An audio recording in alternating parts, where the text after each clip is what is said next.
Kolkata Nirbhaya case में कुछ और चौंकाने वाले खुलासे हो सकते हैं, क्योंकि इस केस में पहली बार एक साथ 7 लोगों का पॉलीग्राफ टेस्ट हो रहा है।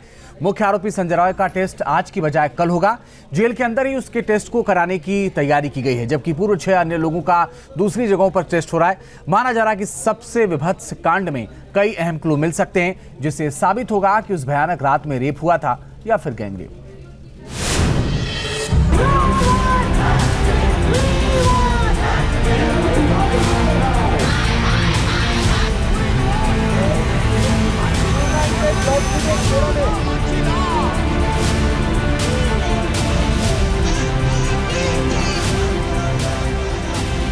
यही है वो तस्वीरें जब हैवानियत वाली रात को मुख्य आरोपी संजय रॉय कैमरे में दिखा था और यहीं से वो कानून की गिरफ्त तक पहुंचा था।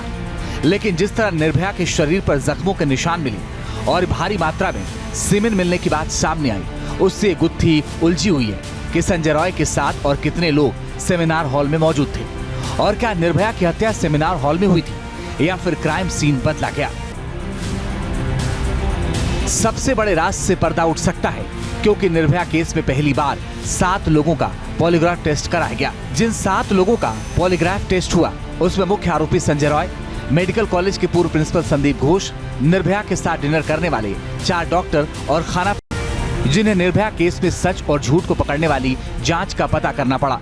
आरजीकर मेडिकल कॉलेज के पूर्व प्रिंसिपल संदीप घोष की परेशानियां चौतरफा बढ़ चुकी हैं। अब इस पूरे मामले में आरजीकर हॉस्पिटल में जो वित्तीय अनियमितताएं हैं, साथ ही साथ डॉक्टर संदीप घोष के ऊपर जो तमाम आरोप लगे थे, उस पूरे मामलों की जांच भी अब सीबीआई करेगी।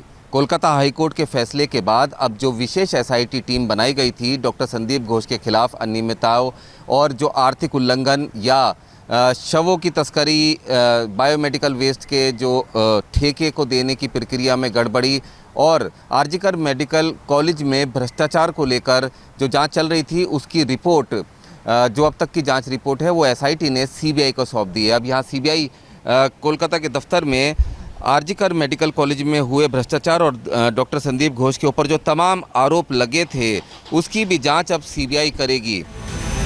हैवानियत की रात, वो 4 किरदार। साजिश की जड़ तक पहुंचने के लिए जांच टीमें उस रात की एक-एक कड़ियों को जोड़ रही हैं, जिसमें अहम है उन 4 डॉक्टर्स के बयान जिन्होंने निर्भया के साथ डिनर किया था। बताया जा रहा है कि इस केस में वही चारों ऐसे किरदार हैं जिन्होंने आखिरी बार निर्भया को जिंदा देखा था, क्योंकि कोलकाता पुलिस को दिए गए बयान में बताया गया था कि डिनर का ऑर्डर ऑनलाइन फूड एग्रीगेटर के माध्यम से किया गया था। एक वर्कर ने रात का खाना पहुंचाया था, सभी ने आधी रात से पहले खाना खा लिया था। ओलंपिक के जेवलिन थ्रो का फाइनल देखने चले गए थे। अब तक जो बयान दर्ज हुए, उनमें किसी ने न तो चीख सुनने का दावा किया और न ही संजय रॉय को आते और जाते हुए देखने की बात कही। इसलिए शक और गहराने लगा कि जिस सेमिनार हॉल में निर्भया को बुरी तरह मारा गया, हैवानियत हुई, उसकी आवाज आखिर बाहर तक कैसे नहीं आई। जाहिर है कि खौफनाक कांड में कई अहम राज हैं, जिनके खुलने से कई और खुलासे हो सकते हैं। Team news nation. News nation अब व्हाट्सएप पर खबरों की ताजा अपडेट के लिए न्यूज नेशन के इस क्यूआर कोड को स्कैन करें।